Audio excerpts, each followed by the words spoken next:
Hello, everybody. We're getting started in a second here, just getting everyone admitted.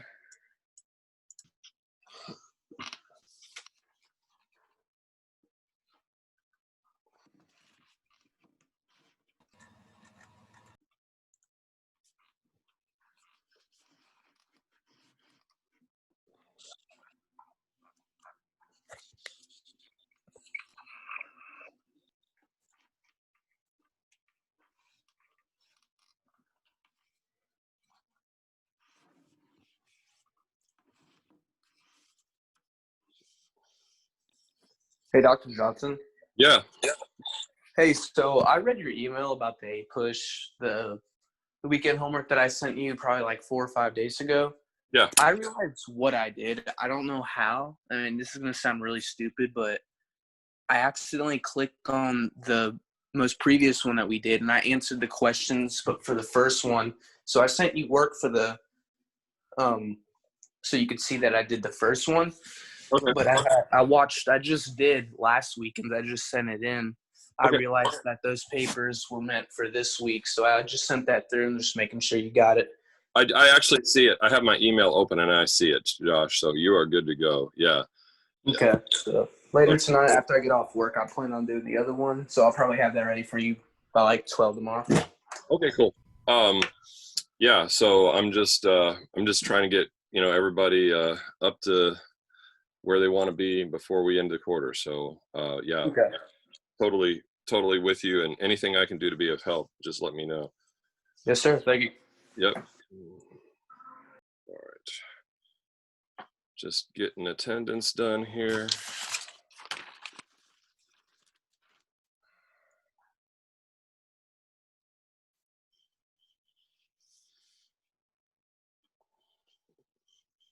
More. A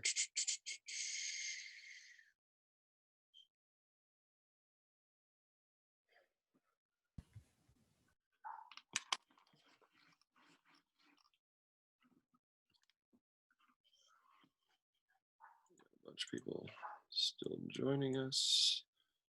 Brady King. All right. I have a lot of people on right now. I did have a concern raised about like the time that we meet. Is this kind of breaking up your Saturday too much by meeting like this late in the day? Would it be more convenient to people if we met like at, say, for instance, 11 a.m. rather than 2? Is that a...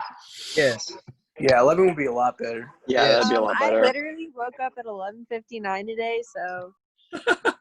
Yeah, when I first, was looking at this, I was like, well, I know some people are going to stay up late and then get up late. So, all right. I think I'll do a vote in class to see if 11 would work better, just so if people have plans for Saturday and they want to join us, because, you don't have to join us live, but they would be able to do that without it breaking up their Saturday too much. So, all right.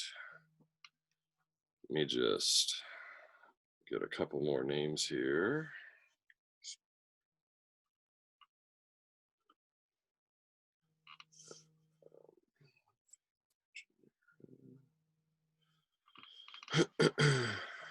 Mary Cooney's joining us. All right.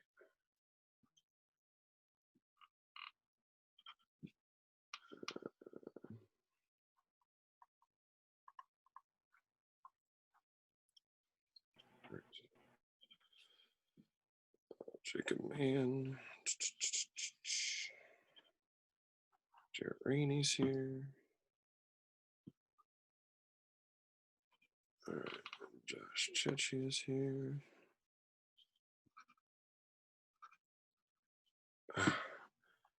Oh yeah, and I still haven't, if for anyone who is looking at the possibility of a parent email, I still haven't sent those out yet just because I was too tired to do it yesterday. So if you have stuff to give me, please send it my way and I will happily avoid having to send an email.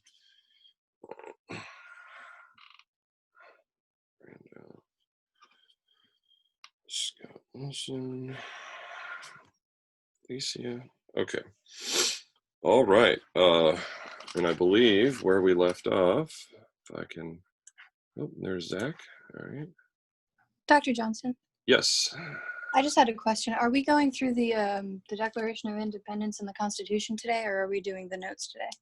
We are doing notes, but when we hit the Declaration, we will jump over to the Declaration and actually do some document analysis. And same thing with the Constitution. So it all depends on when we get to it. I know we've got a good part of the Revolution to get through still. So we're not going to probably get to the Constitution today, but we're about to hit the Declaration of Independence. So Okay. yeah, there it is right there. So Dr. Johnson. yes. So I gotta leave out of the Zoom because I gotta go to work. Probably around I want to say 2:45ish. Will I still get credit if I'm not if you guys get to the Constitution? Will I still get credit for answering questions if I'm only answering the questions that I'll be able to? If you make if you make up substantial contribution, then you would just need to answer one question on the SAQs to make up for the rest of it. Okay, I can do that. All right. So yeah, so that would probably work there. All right. So this is where we left off. I know that in one class we actually did this slide, and in the other class we just got to this slide. So we'll recap this slide. And let me get the thing here so I can see if people are raising their hands. Capitalism, like we discussed before, had been actually practiced by people for some time, kind of on an international scale, as various companies that were sponsored by their governments were competing on the international market with each other. And it actually produces the best products at the best prices, because if you just stay out of the market as a government, companies are going to make the best product at the best price automatically, because they're going to compete, they're going to try to beat each other out price wise, quality wise, and so the government doesn't have to do anything in order to get the best products at the best prices, and to see companies really just grow like gangbusters if they find that really great niche of both quality and price. And the first person to actually articulate this and put this down in a document is Adam Smith, who was one of the Enlightenment thinkers regarding economic theory. And so he called this this kind of this influence that develops, in a free market, the invisible hand. It's amazing how well it works if the government just stays out of it. Now, of course, we're going to see as we get further into American history, since we are the great, test case for capitalism in a lot of ways, because we are a completely open capitalist system for a very long time, that there are some drawbacks to capitalism as well, which are going to get addressed as we get further in. But this is a revolutionary kind of, moment in economic thinking, because of the, the impact of it. So what is the opposite? Does anybody know? What is the opposite of capitalism? Socialism? Okay, and Communism. And communism. So can anyone explain to me, what is the opposite philosophy? It won't be articulated until we get to Karl Marx, who also, is going to be one of the great economic thinkers. But does anybody want to explain, how does that system work? The government is completely involved in everything that happens in the economy. Okay, so Scott, you're saying that everything that that happens in the economy, the government's involved in it. Give me an example of how that works. What do you mean? Well, if you wanted to just start a business under capitalism, you could do it, and you'd have to fund it. But in communism. You'd have to like get Can you the start a government would have to let you, and you yeah, can't do it by yourself. yeah, who owns the businesses in a communist system? The government. The government owns them all. You all are essentially government workers in a communist system. Anybody else want to add anything to kind of the opposite? My dad kind of explained to me when I was younger, like, let's say if I were a scientist in Russia, right, and the whole country is run by communism, if I were to come up with a cure for cancer and the government were to find out, or I would report it to the government would take that. I wouldn't get a patent for that. They'd take it and, the government came out with it, and it'd be for the people. Like, you don't really have, you can't really possess anything. Okay. Yeah, like in other words, would you profit from your invention, Josh? No, the government would. Right. And you would just be another government worker. They give you a pat on the back and they'd say, good job. But essentially, they would be the ones that would profit. Now, what's the benefit from that? Like, what is one of the drawbacks of capitalism that we will see eventually that will cause a thinker like Karl Marx to say, you know what, there's got to be a better system. I'm going to invent one. Yeah, Boyer. In a capitalist society, you are 100% free to succeed, but you're also 100% free to fail. So there's going to be a large group of people who are in poverty because they can't succeed and they don't have this, startup and this money to start a business and make money. So you're saying that there is this kind of rich versus poor type of thing that develops. Yeah, socialism is one giant safety net for anybody, but in capitalism, there's not necessarily that safety net. So you are free to be in poverty, and the government's not necessarily going to step in. Okay, and Ethan, you had your hand up too. Did Yeah, I was basically going to say the same points, is that specifically in a capitalistic system is that when one person, gets well off and has the, freedom to succeed, that person, however, can influence others' abilities to succeed. Right, it is a competitive system, right? There's going to be winners, there's going to be losers. So yeah, does anybody? Okay, Braden, what were you going to say? Well, I wanted to go back to like how it's different from capitalism, and it's different in the sense that like the government controls all the pricing, so it's not competitive at all. So it's hard to succeed as a business. Like and they control like every little thing about it, so it it's not competitive at all. There aren't great prices because the government's setting it all, and so it's just hard to get what you need a lot of times. Okay, and I think you kind of hit on the next question I was going to ask, which is what is what is the kind of the drawback of the communist system? Because it does sound like you would have more equality in income, and there would be this social safety net for everybody, like Boyer was saying. And oh, I see a number of hands. All right, so I will just let people answer. So follow up on what Braden was saying there. Ethan, I'll let you start. Specifically, the drawback of communism is that it kind of faces the same problems as an Hobbesian view, is that if the government in power is corrupt, then everyone suffers equally. Okay. Obviously, yeah, you have to have central control because somebody's got to coordinate everything. So if there's corruption at that central level, which is very easy considering human nature to see that happening, obviously that would be a problem. Boyer, what were you going to add? The problem is there's no incentive to do anything because you could be, let's say, and you see this a lot in places like Canada who have this universal healthcare. You have doctors who there would be one doctor who's amazing and he's incredible and he can do any procedure and he's getting paid the same as some doctor who kind of sucks and didn't really go to school. And so you see people from these places with nationalized healthcare that are coming down to the United States because they don't have the competitiveness that we have in a free market.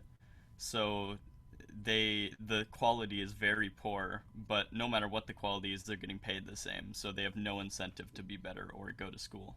Okay. All right. And Scott?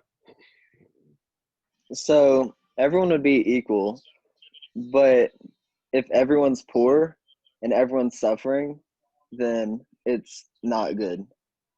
Like the idea of everyone being equal can be seen as all right, good, because we won't have like a bunch of homeless people and a bunch of rich people. But if you all equally are homeless, then it's not good. Right. And that would only be like, is it if the government, the central government's corrupt, like Ethan was saying. Yeah. Max, what were you going to say, Max? There's no competition. The government can sell you what they want, made by the lowest bidder at any price they want to sell it to you. You can just get trash all day in communism. And in capitalism, you kind of got to work to. Okay. Yeah. And you were breaking up a little there, Max, but I think that's an excellent point. Faith, what were you going to say? I was going to say everyone shares everything. So a lot of people, the way communism sounds like it'll be great is if, oh crap, we have all these super, super rich people. If everybody's equal, then we would all be rich. But really, it kind of drags everybody else down because, like other people were saying, with the lack of competition and everything like that. And you saw it with the whole Berlin Wall ordeal. People were willing to die to get to a capitalist society because of how bad the communist society was. There were like so many people living in like a 2-bedroom flat, like 12 people living all together. It's bad for the economy. It's bad for population. It's just all around a poor choice. If it's a small society, then maybe communism would work. But on a mass scale, like in Russia or with super, super large cities or countries, it's not at all what you want. Okay. And anybody, feel free to like support either side of this debate. Nick, you were next. Nick Wilder, you had your hand up? Oh, nope. All right. Zach Vandenbosch, go ahead.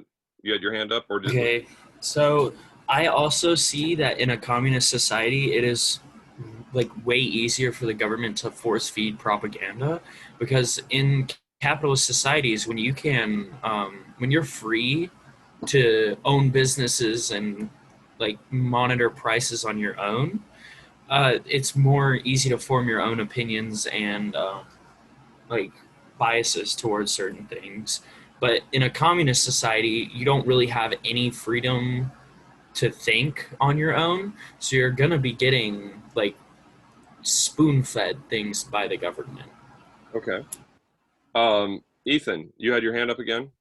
Oh, I just wanted to add one thing specifically how, like, what leads up to communism, how it's different than what happened in America and what led up to capitalism. And that specifically in Russia's case, there was, massive worker exploitation, but there was also a huge, like, addiction to alcohol Okay. in Russia at the time, and that the Tsar actually sponsored like vodka production plants to basically keep the population inebriated. So a huge drive of it was like prohibition and banning alcohol. Though eventually Stalin then brought back the vodka production plants, and it kind of continued as it once was. And we'll also see that there were a lot of pressures having to do with the war, with World War One, that were a part of the rise of Lenin, Stalin, Trotsky, and them getting enough popular support to pull off their revolution. But yeah, and there are people Dr. who argue. Johnson. Yeah. Sorry to interrupt, but Nick's computer is acting up, so he's resetting it. So he'll be on soon. Okay, great. Yeah, because I saw him. He had his hand up and he was about to say something, and then he disappeared. So I'm glad to hear he's able to get back to us hopefully soon. Olivia, go ahead. What were you going to say? I actually had a question about communism. I've Yeah. heard and I've read certain statements being said about it, and I've read somewhere where it was saying how communism takes away your freedom of speech, and when I read that it makes sense, but it still kind of confuses me a little bit, so I just need explanation on that, I guess.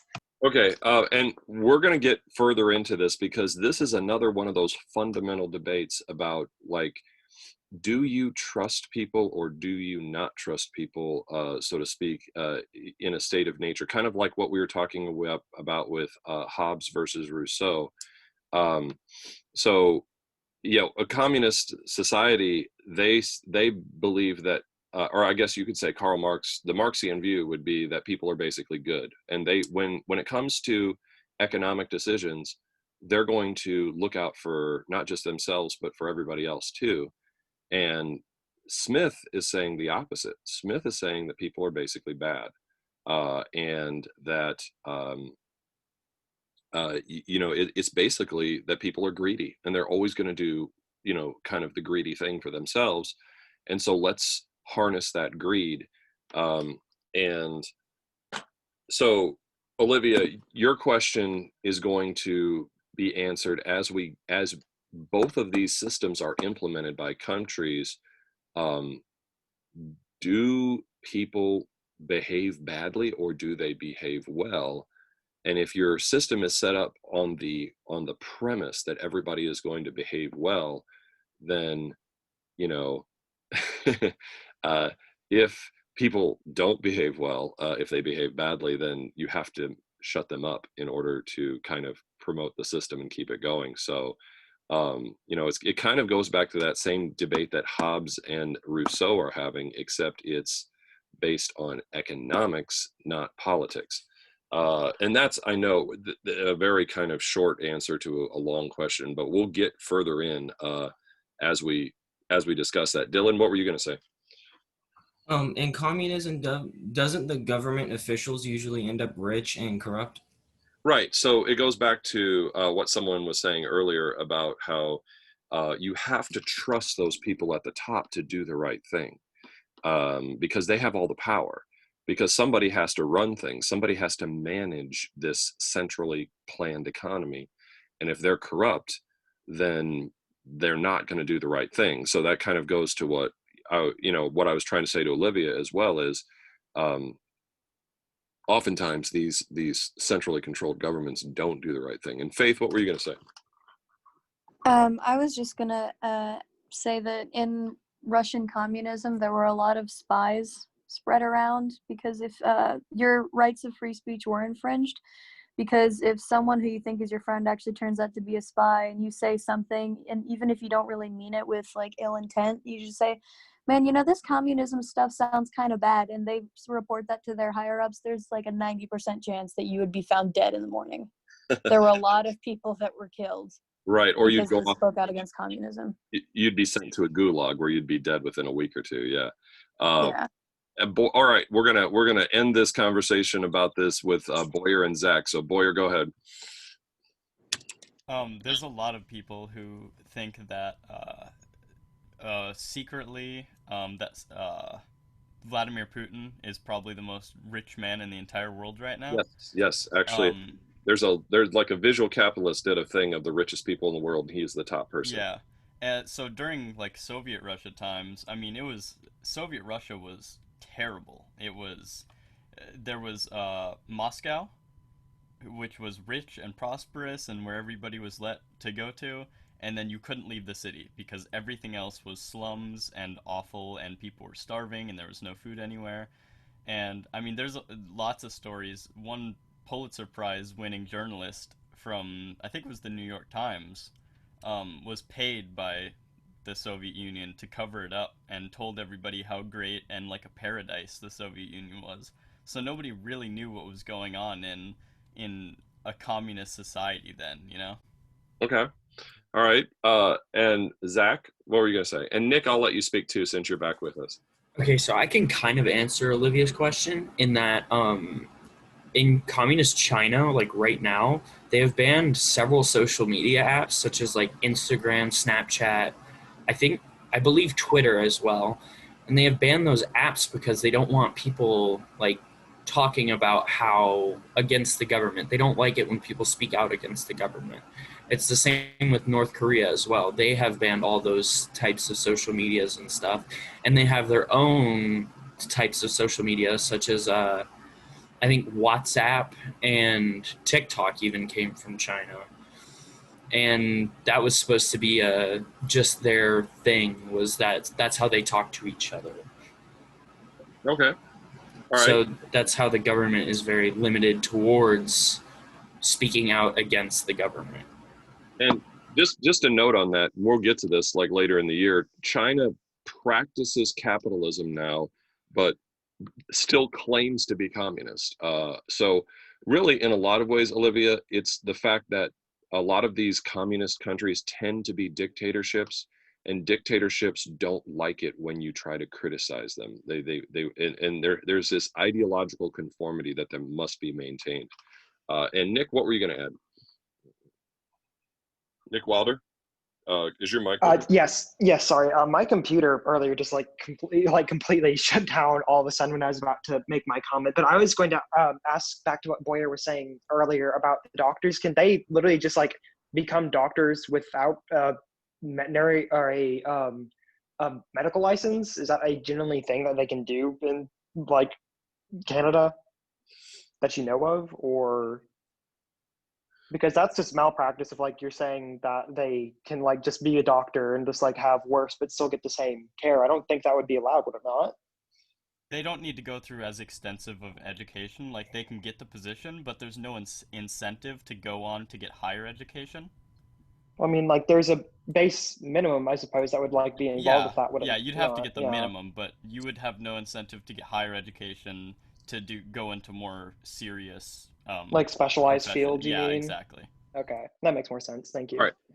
This is a debate that we're going to continue to have, especially as we get into the 1800s and we get to Marxism, where we're going to be seeing in our country, especially, the bad effects of capitalism, and kind of we can come at it from maybe the opposite point of view and say, okay, looking at all of these bad things that are happening in a completely openly capitalist society, which we are really all the way up until the Great Depression.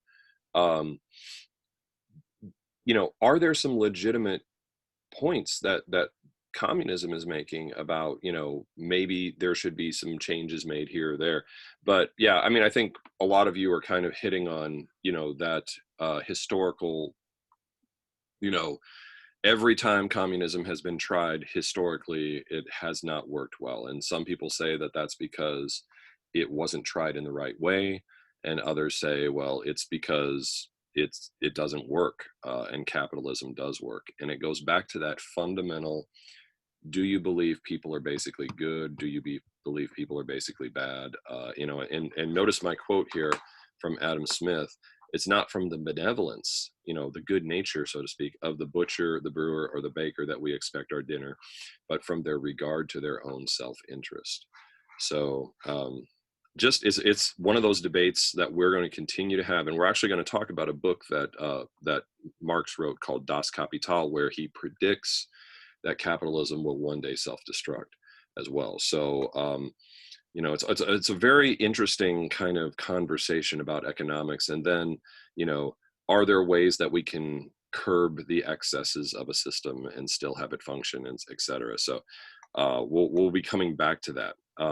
That takes us to Thomas Jefferson. I know somebody has him. Who's got this slide? Ava Pixley does, but she's not here, I don't think. Okay, all right. So I'll talk to Ava about how she's gonna, maybe she'll get a different slide or something. But Thomas Jefferson's a very interesting character. We've already been introduced to Benjamin Franklin and George Washington, but Jefferson is, in a lot of ways, this ideological purist. Yeah, Cody, what was your question? Cody. That was an accident. What? Oh, accident. Okay. Yeah. Yeah. So he's this intellectual purist, and yet he's also a slave owner. He's someone who is going to really distrust any kind of central government because of how that central government can become tyrannical and abuse its power. he is incredibly well read when it comes to the Enlightenment authors. He has a huge personal library, by the way, which will actually become the Library of Congress's original collection. And because he is so well read and he's read so many talented authors, he himself becomes a talented author. They say that the more you read good writing, the better a writer you become. So, of course, we're coming to him right now because he is going to be one of the authors of the Declaration of Independence, actually the primary author of it, and it is going to be a world-changing document in a lot of ways. So, of course, as people, like during the summer, they were going to tear down his statues. And why is that? What is probably the darkest thing that Thomas Jefferson was involved in personally? Oh, wow, I see a whole bunch of hands. All right, Nick, do you still have your hand up, or is it kind of? Oh, I forgot to put it back down. My bad. Oh, okay. Cody, you haven't said anything yet, so I'll let you answer first. Go ahead. Is it slavery? Okay, he is a slave owner, but it goes beyond just being a slave owner. Dylan, do you know? Didn't he have an affair with a slave? Yes. Okay, so I see some hands went down there. Yes. Yeah, he did. He did have an affair with one of his slaves, and that, of course, is a question of was he abusing his power as a slave master over this slave, Sally Hemings, or was it more a mutually consensual type of thing? So really, you could consider him a rapist if you considered him to be abusing his power as a slave master. Ethan, did you want to add something to that? Yeah, I think the common narrative was that Thomas Jefferson raped one of his slaves. Yeah, and again, you have to go back to the primary sources. You have to look at them. You have to decide how credible they are. There is some indication from the sources that there may have been more of a consensual relationship, but again, it's all about who was the author of that source and why were they writing it. I mean, you do this kind of analysis when you do a DBQ, and there has been a huge fight over how good of a person he was. Josh Cheshire, you have your hand up as well. Go ahead. Josh? Oh, okay. I could be wrong, but wasn't another dark thing he did? Wasn't it the way he treated Native Americans? You're thinking of Andrew Jackson. Andrew Jackson. Okay. Andrew Jackson, yeah. But it's kind of he's a man of contradictions. If his relationship with Sally was a dark one, was a really ugly one. So he's one of our founding fathers that we struggle with a little, but also he's so important because his philosophy will be the foundation for what is now the Democratic Party, kind of this states' rights philosophy, and keeping that central government in check as much as possible, kind of this limited version of government. But we haven't gotten that far yet in history. But I just wanted to kind of mention these things as we look at him, and just a little kind of personal history on him. He inherits a vast family estate of 5,000 acres in Virginia. He designs and builds his own house. He's kind of studied architecture. It's called Monticello. You can actually go and visit it. He did have a wife, the 23-year-old widow, Martha Skelton, who was 23 when he married her in 1772. And they did have 6 children. But after she died, he never remarried. So kind of the charitable view of him is, he was heartbroken after his wife died, and yet he kind of ended up having this consensual relationship with Sally Hemings. And of course, the less charitable view is that he raped her, or used his power as master to, kind of like make her do what he wanted. So, again, he remains controversial. And again, there's a debate over that. But he is he kind of distinguishes himself during this time period as just an excellent pamphlet writer. And he is a supporter of the Patriot cause. And so the Continental Congress is looking for people who are talented writers to draft a document to tell the rest of the world why we are revolting against Britain. So on June 7, 1776, Richard Henry Lee introduces what's known as Lee's Resolution. And Lee's Resolution says, resolved that these united colonies are, and of right ought to be, free and independent states, and that they are absolved from all allegiance to the British Crown and all political connection with them, and the state of Great Britain is and ought to be totally dissolved. So, Josh, did you just forget to put your hand down, or did you have it up for a reason? Did you want to say something? Grab it, put it down. My Oh, fault. okay. So Richard Henry Lee's resolution passed. It was adopted, which means that the Continental Congress was now essentially saying that all ties with Britain are hereby cut, and we are declaring our independence. And of course, they had already declared us to be in rebellion, so it's a question of who, who said what first, etc. But this group of founding fathers wanted the respect of the rest of the world, and they wanted to kind of go to that Enlightenment philosophy kind of that was being discussed in capitals all over Europe, and use that as the basis for saying, you know what, we're not just a bunch of treasonous rebels. We actually have a good reason for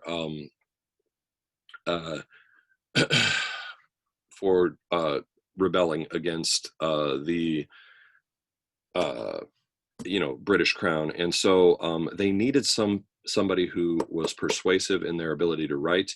And of course, Jefferson is the guy who is one of the members of the committee. It also includes Benjamin Franklin, Robert Livingston, John Adams, Roger Sherman as well. But he's the one who basically gets the job of doing most of the writing.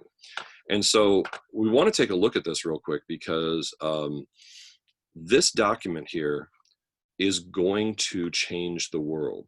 So, and notice how he says, when in the course of human events, it becomes necessary for one people to dissolve the political bands which have connected them with another, and to assume among the powers of the earth the separate and equal station to which laws of nature and nature's God entitle them.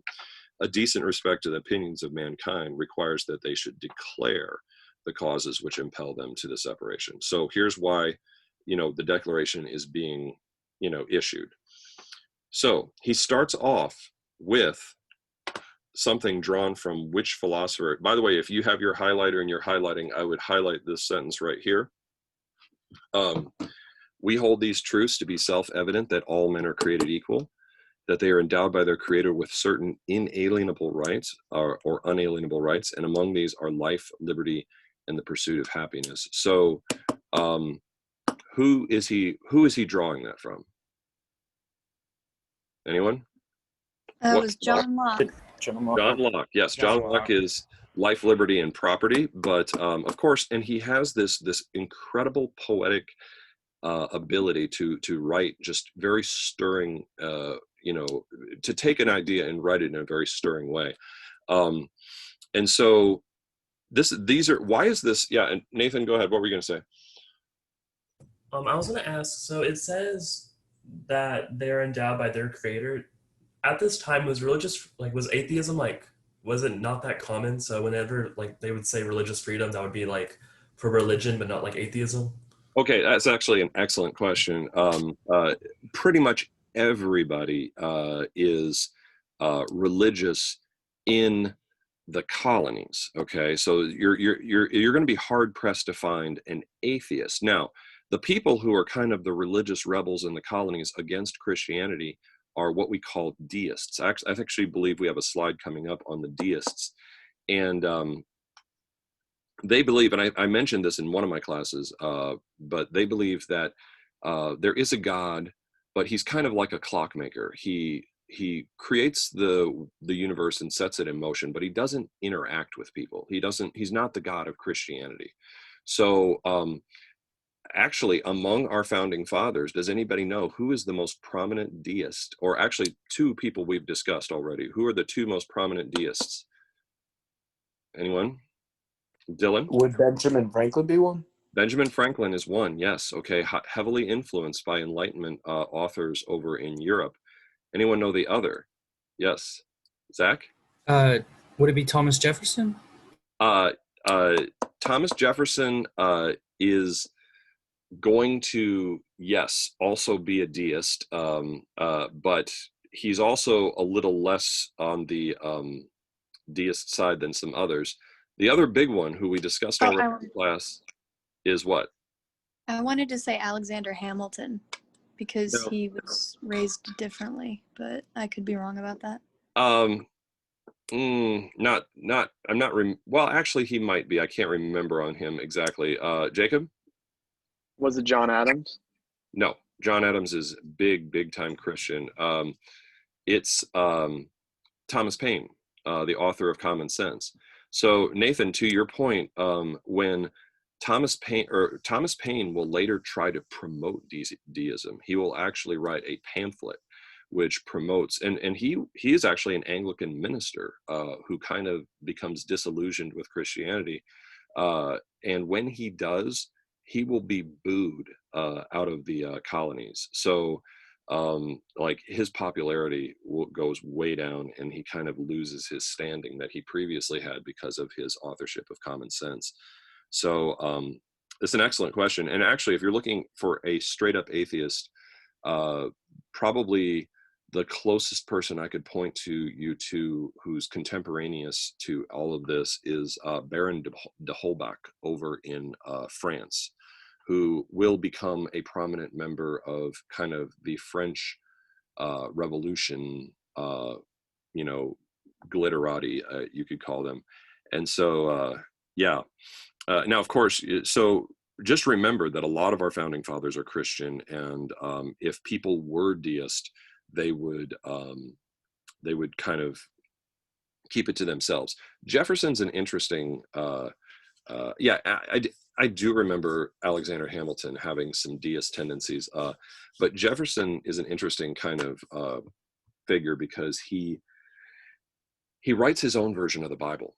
Like, it's called the Jefferson Bible. You can actually look it up, where he deletes out things that he believes don't fit like the modern kind of view of what Christianity should be. So he has kind of a modified Christianity. He's definitely not what you would call a mainline Christian. Thomas Jefferson, Alexander Hamilton, Benjamin Franklin, all are kind of more to the deist side. And then, John Adams, George Washington, and some others are more to the real strong Christian side. But society is very heavily Christian. So, yeah. So what about this next sentence, which also is something? Actually, we're going to go with both of these, where it says that to secure these rights, governments are instituted among men, deriving their just powers from the consent of the governed. Notice that little phrase. Does anybody remember what Enlightenment author is really? Say it louder. Wasn't that also Locke? It's also Locke, but really the guy who pushes consent of the governed to its fullest logical extent, who says, really, like, the person who runs things is our employee, he's our servant, not our master, was who? Was it Thomas Paine? It's Rousseau. Okay. So the consent of the governed thing, yes, it is Lockean, but Rousseau's the one who really kind of takes it to its full extent. And whenever any form of government becomes destructive of these ends, it is the right of the people to alter or abolish it and to institute new government, laying its foundations on such principles and organizing its powers in such form as to them shall seem most likely to affect their safety and happiness. So what is he saying there? That we have the right of what? the right to go ahead. Revolution. The right of Oh. revolution, which is Locke, and that we're going to lay the foundation of a new government on principles and organize the powers in a way to most likely affect our safety and happiness. That, like, in other words, no more kings, no more creating government because the church says this is the way you're supposed to do it, or we've done it this way for thousands of years. We're going to organize things in a way that is going to create the most happiness for the most people. And this is basically a declaration that we are going to try to use Enlightenment principles to organize our government. Yeah, and then of course, prudence indeed will dictate that governments long established should not be changed for light and transient causes. And accordingly, all experience has shown that mankind are more disposed to suffer while evils are sufferable than to right themselves by abolishing the forms to which they are accustomed. But here we go. Here's another one. But when a long train of abuses and usurpations, pursuing invariably the same object, evinces a design to reduce them under absolute despotism, it is their right, it is their duty to throw off such government and to provide new guards for their future security. What is he saying here in terms of why we must abolish this form of government that we are currently under, or revolt from it? What is the reason why? I think he's kind of like claiming that it's like basically responsibility because they keep being wronged over and over again, that it's their job to just like throw off, I guess, the yoke of tyranny and just become independent in their own people. Right, and notice how he says to provide new guards for their future security. Okay, so really, the purpose of government. Okay, I'm sorry, Ethan, go ahead. What were you going to say? Yeah, I was just gonna say it's like they push it as the responsibility of the people to like secure a better government for like their next generations to prevent a long line of suffering. Yeah, like before it was like you have a government because that's the way God created the world, and divine right of kings, and just accept it. If you were supposed to be born a king, you would have been. And now it's no, actually, the whole reason we have government is to provide a secure future for not only ourselves but for future generations, to provide this safe system by which we can all live in peace together. And then of course, most of the declaration is actually a list of abuses by King George. So he focuses kind of on King George. Again, remember, King George is only influencing Parliament. So really a lot of this is Parliament. But a lot of these can be traced back to things that violate the very documents that the British hold as sacred, like the English Bill of Rights. So he's kind of, saying, look, this guy right here isn't treating us with the same respect that the English Bill of Rights would give citizens in Britain. And here is one that I just wanted to highlight right here. It's kind of on the middle of the second page. He has affected to render the military independent and superior to the civil power. What is he talking about there? Is it the housing or being forced to house the British soldiers? Okay, well, the Quartering Act is part of it. But do civilian politicians have control over the military in the colonies? No. No. Okay, so what important principle is enshrined here, which is going to become part of our Constitution? Anyone? Scott? Is it so like the people in charge can't use the military to oppress everyone? Right. In other words, like civilian control of the military. Like that needs to be part of any civil society where we can trust that the government is going to be stable and is going to, not abuse its power over the people. Because if the military is independent of the power of the civilian government, or is over them in some way, then they can basically just make up the rules the way they want to. So that's, of course, a very important part of it. You can see the whole, no taxation without representation thing right there. No trial by jury, which is something that's in the English Bill of Rights, but is not afforded to colonists. Yes, and so, yeah. And this is drawn right from Lee's resolution here. So we, therefore, the representatives of the United States of America and General Congress assembled, appealing to the supreme judge of the world. Again, remember, everybody is very Christian, especially in the colonies, a lot of that having to do with the Great Awakening, but just also with the reasons for people came over.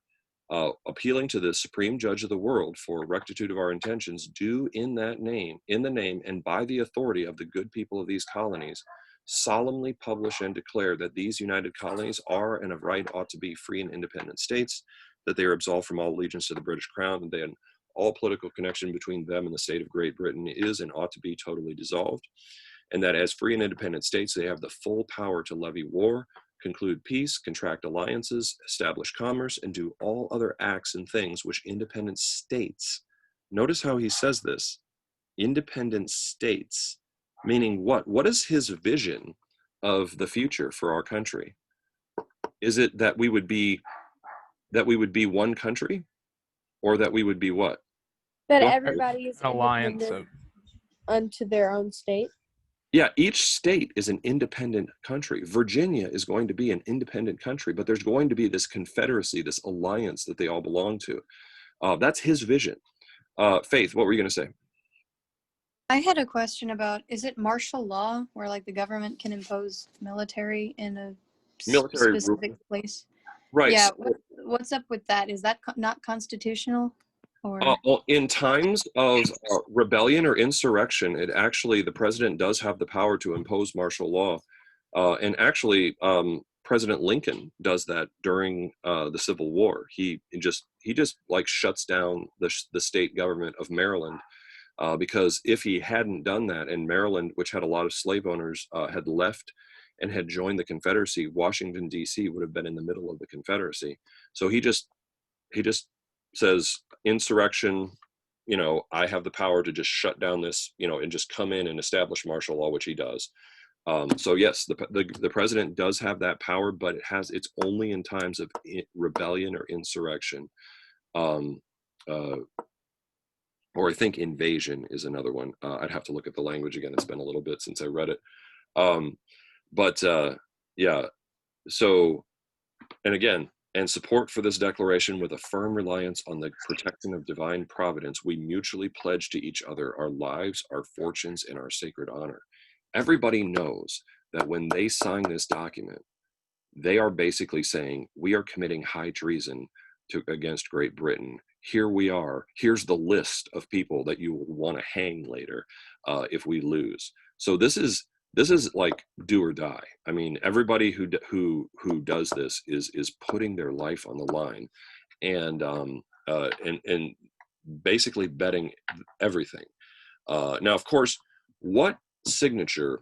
Because so people have noted that when they look at the declaration, that some of the signatures are kind of small and hard to read.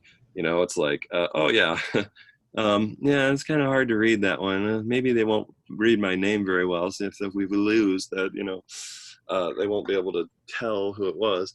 But no, I mean, this is going to get printed, so that's not, it's kind of more of a joke. But who writes their signature in bold, big letters, like so everyone can see it? And that has actually become a bystandard for signatures now. John Hancock. John Hancock. John Hancock. Yeah. So, they say, put your John Hancock on that, that's, that because he just was like, yeah, take me to jail. Whatever you want to do. I'm in rebellion. Okay. And I'm proud of it. So, that is the Declaration of Independence, which, why is this going to have such a huge effect on the future? Anyone? Why is this so important? Well, like such a history-changing document. Yes, Faith. Well, I was gonna say this would be a new thing that no one had ever really done before. Like there had been rebellions before, but it in a way they weren't trying to start a whole other government. Like they were trying to influence some sort of democracy. And also, this was Great Britain. I mean, they used to say the sun will never set on the English Empire. England was basically undefeated. Right. And So yeah, not only is it like literally suicidal, because it's the odds are so great that we will fail.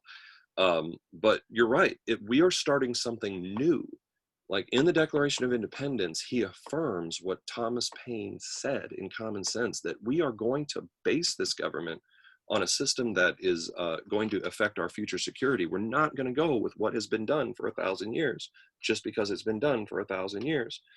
Zach, what were you going to say? Zach Vandervash, you had your hand up. Okay, so excuse me.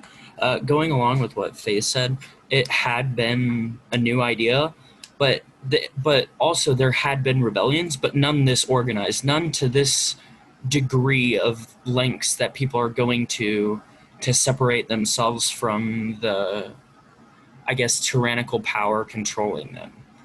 Like things like this had happened before, but not to this extent and as organized as this is. Right, and you've got these really highly intelligent people who are very well read and are basing this in the Enlightenment. Kenzie, what were you going to say?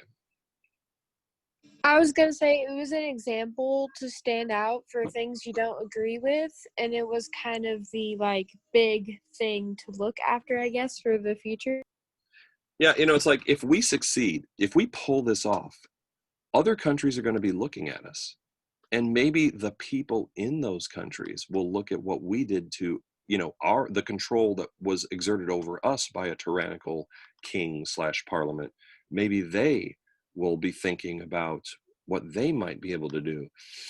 Ethan, what were you going to say? Yeah, I was gonna say that basically this was a significant example of like an organization of like people basically not just like fleeing off to some other place, but standing their ground and basically splitting off from their home country and like not an act of like passiveness but aggression. Yeah, and Autumn, what were you going to add? I have a question. Yes. So in the last sentence of the slide, it says Jefferson served as the author of the committee's work, which after a debate was approved on July 4th, 1776 as the Declaration of Independence. Yes. Was the only reason for that debate being scared of what would happen if they would lose, or was there another reason for that? Actually, if you go back and you look at the like Continental Congress and its proceedings, right now everybody is all flush with the victories that we've had at Concord and at Fort Ticonderoga, and you could kind of call Bunker Hill a tactical victory because we killed way more of them than and then we just ran out of ammo. So right now we think we're big stuff. We think we're hot stuff. Okay. But there are still people who are scared, and it will take some convincing by some of the people who are really, really, convinced that this is the right thing to do, like John Adams in particular, that, to inspire them to go for it. Because once you put your name on this document, you're committing high treason. Like you are saying, please hang me if we lose, because I'm betting it all, so to speak. So yeah, it's there is debate among but right now it's not a debate where like you do have some people who are concerned, but it's not going to be like it is later when we're losing, and that's when people are really going to start to question the wisdom of us doing this. Valicia, what were you going to say? I was just gonna say, so this last school I went to, it was an international baccalaureate school, and Yes. we had these workshops where we would debate different documents, and for 3 class periods straight, we debated the first sentence, we hold these truths to be self-evident that all men are created equal. Yes. And we debated on what he actually meant by that. And Do you want to share some of that? I actually taught at an IB school too. I taught at Lausanne for a while, and I taught IB history of the Americas, but yeah, I'm very familiar with that whole thing. So go ahead, give us kind of your take on that, like quick summary of different points you heard that were interesting. Well, one point that I heard was from this kid who came from, I think it was Peru, and he noticed that it said all men are created equal, despite the fact that slavery was still going on. Yes. And we spent a whole day debating over that. Yes, and that is actually something I was going to bring up after we were finished with kind of talking about the Declaration is, and thank you for noticing that. There is a huge contradiction here in the Declaration of Independence. The very man who wrote the words, "We hold these truths to be self-evident that all men are created equal," that would rock the whole world's conception of what a government should be. Um, he himself owned people, owned slaves, and may have used his power over a person to, you know, rape them, essentially. I think you bring up an excellent point, Valicia. There is this terrible contradiction at the very, very heart of things. And of course, what other groups are not included in the all men are created equal phrase? Women and Native Americans. Yeah, women, Native Americans. That was actually something we were just about to get to, but yeah, thank you for bringing that up. Did you want to add anything else, like from what you had heard in those days of debate over that? No, I don't have anything else. Oh, okay. Well, I think that's an excellent contribution. I mean, to a certain extent, we've already kind of talked about this when we talked about Jefferson, but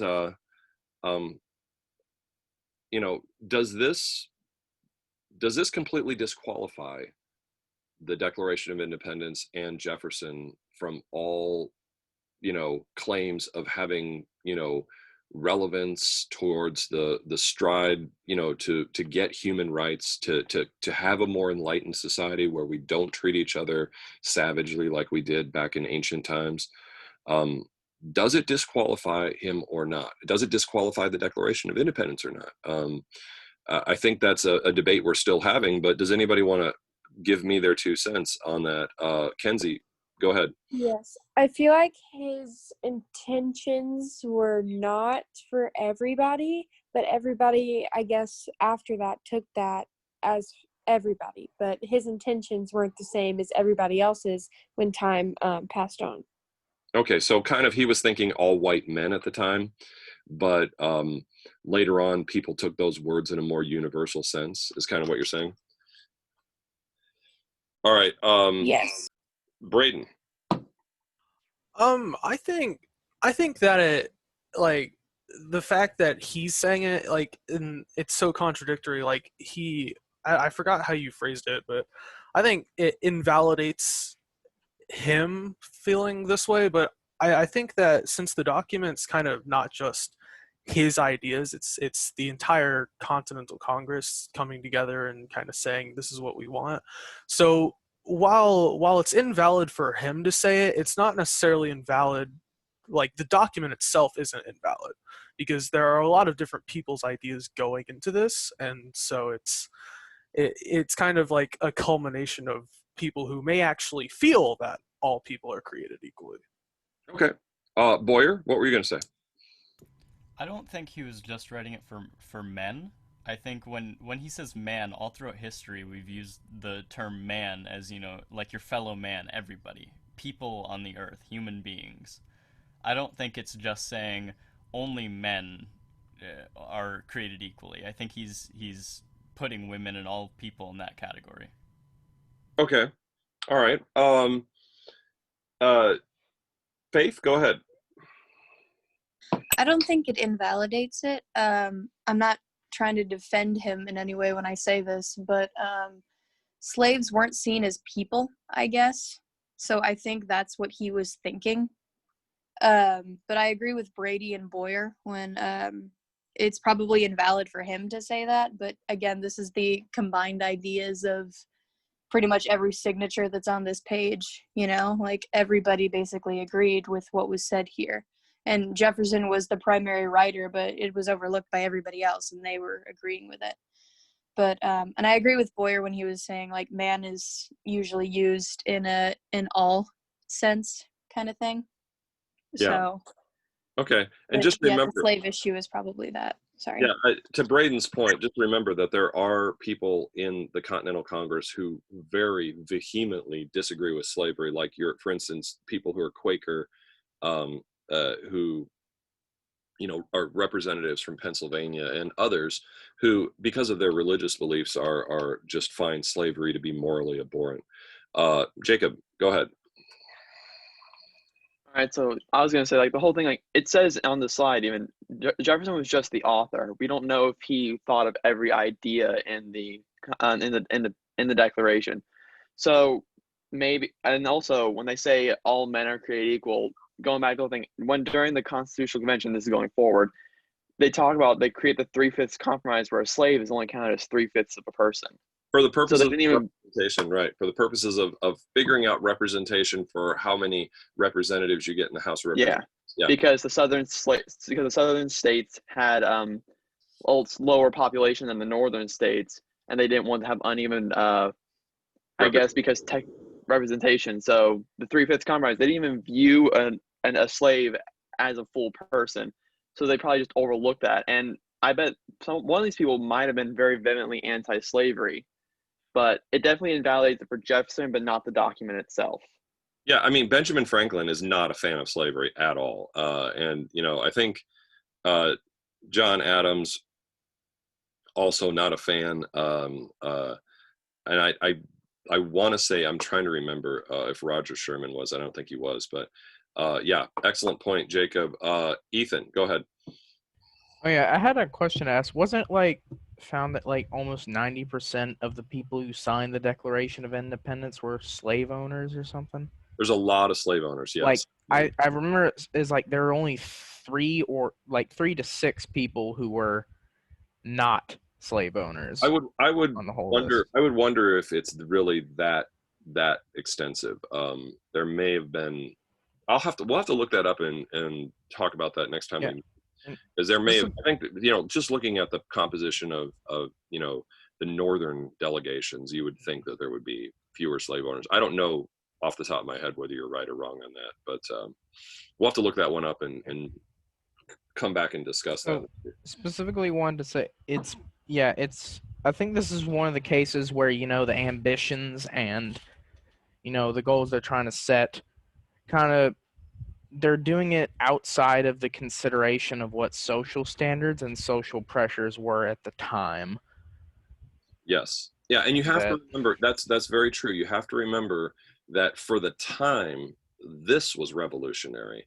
And we always, want to be careful about projecting the values of our own time onto the people back at a different time, because it doesn't always match up real well. Yeah, and I think the view is I think it quoted from Thomas Jefferson in a letter. Thomas Jefferson considered, slavery is bad and all, but it's kind of necessary in some way.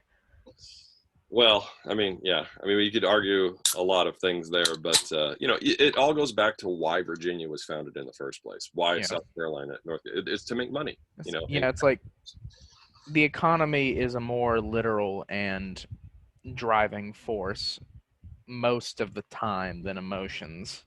Yeah, and it goes back to our discussion of Adam Smith. I mean, economic motivations are often based on self-interest, and sometimes self-interest drives people to do terrible things, like slavery. So there is that connection too. Nicholas, go ahead. I agree with everyone heavily on the idea, I guess, towards Jefferson not being the main contributor, just being kind of the author and writing down the culmination of ideas.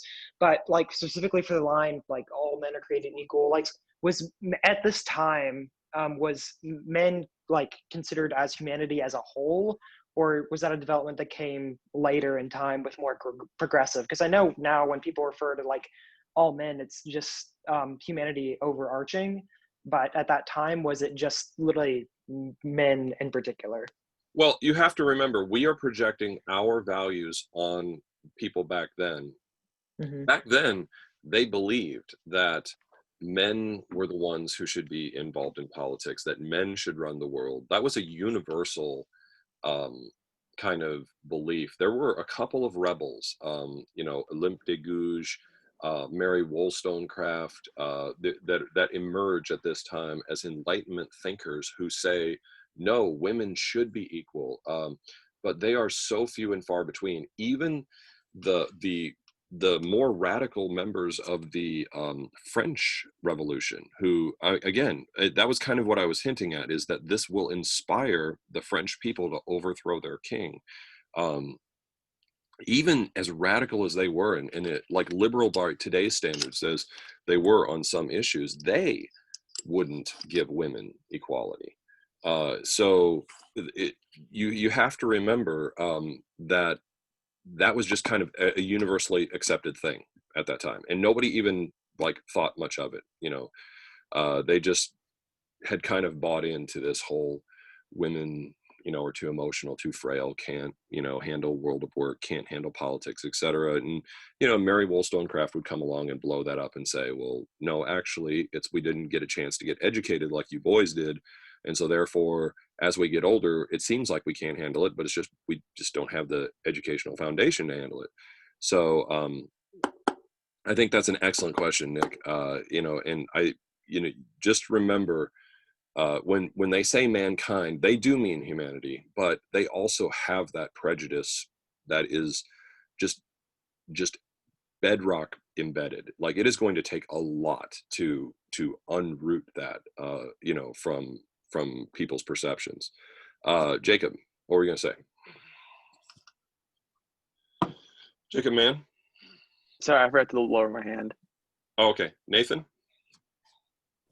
So I was going to ask, weren't a lot of people who were anti-slavery at the time, weren't they still like really racist? They just understood slavery was wrong? Another great question. That is also true for a lot of people. They did not want to be on totally equal footing. The one exception are the Quakers. Okay, now there are others who believe slavery is morally wrong, and want to be on a relatively equal footing with freed slaves. And there were free black men who were accepted in society and were treated with a decent amount of deference and respect. We talked about one of them who was involved in the Boston Massacre, ended up losing his life, Crispus Attucks, and his name is remembered. So there was, there was willingness to, but yes, yeah, there were a lot of people who didn't want equality. Really, a lot of the incredibly racist stuff comes after the Civil War, with Jim Crow, because white Southerners are looking for ways to put the black population down and keep them down without the legal force of slavery. And so then you kind of see all of that, the incredibly racist stuff happen. But yeah, as far as, on the scale, Quakers are like everybody's super equal. And then you kind of have degrees from there. Boyer, what were you going to say? I think it's important to look at our nation's founding in general, as a lot of our nation's ideals and everything was based on Christianity, with like, one nation under God, in God we trust, all that kind of stuff. So I would think that most of them are adamant readers of the Bible, and like you said, one of them even had their own draft Yes. of it. And so, I mean, going through the Bible, God refers to mankind as man a lot. So that wasn't like a new thing. That Right. was always thought of. But it's also said that men should be the leaders of the household. So, like you were saying, they did have that idea of how things should be run in society. Right. It's very embedded. Like like, and when you learn something from your parents and your grandparents, and like, when you're a little girl and your mom and your dad are both saying, no, no, girls don't do that kind of stuff. Girls do this. And you grow up believing it. It's really hard to shake that. Like, it is really hard to break the spell. So we're actually, that's going to be one of the big themes this year is how that spell gets broken, so to speak. But yeah, it is very, very embedded. So even more embedded than ideas on race, ideas on gender. So excellent discussion on the Declaration of Independence and document analysis there. We're going to continue on into the revolution, where things really start to become obvious in terms of how difficult it is to actually fight the British military. So General Howe decides to focus on what many people consider to be kind of the capital city, so to speak, of the colonies at the time, which was New York City. General Washington had finally gotten the Continental Army together and decided to face off against General Howe on Long Island. So this is going to be the Battle of Long Island. And why is that incredibly unwise of Washington? Anybody? Think about the fact that it's an island. Any of my military historians here? Anybody? Oh, British has like incredible navy. Okay, that's partially part of it. Yes, Faith. That was kind of what I was gonna Okay, Zach. say. The British Navy was really, really, really good, and also Britain itself is an island, so they got really used to defending an island, being the like on the island of Britain. So that was their main defense. Really, that's what they used for their advantage most of the time when they got attacked, and they got attacked a lot. Okay. Zach, what were you gonna say? Okay, I was gonna say that the colonists didn't really have a quote unquote navy. They didn't have a Right. We're in the process of just trying to slap one together as yeah. fast as They didn't have a pre-established navy before they had gotten into the battle. But we're talking about a land battle here. So, like, yes, obviously the Navy part is an issue, but why is this an unwise place to choose to fight a land battle? It's like go ahead. Sorry, because it is an island, that would very much hinder the ability to do tactical maneuvers in the field, especially when you're working on such a small piece of land. Okay. All right. Braden, what were you going to say? Is it really flat, so it makes it like more of a set piece battle scenario rather than they can get the advantage by using like guerrilla tactics? That is true. Yes, that is true. But it's not what I'm asking. If any of you are big military historians, this is like Battle of Milvian Bridge back in Roman times. You know why it is really, really stupid to do a certain thing if you're a military commander. Faith, what were you going to say? I was gonna say it makes it hard to retreat if you need to. Boom. Yes. You never fight a battle with your back against water. Nick, what were you going to say?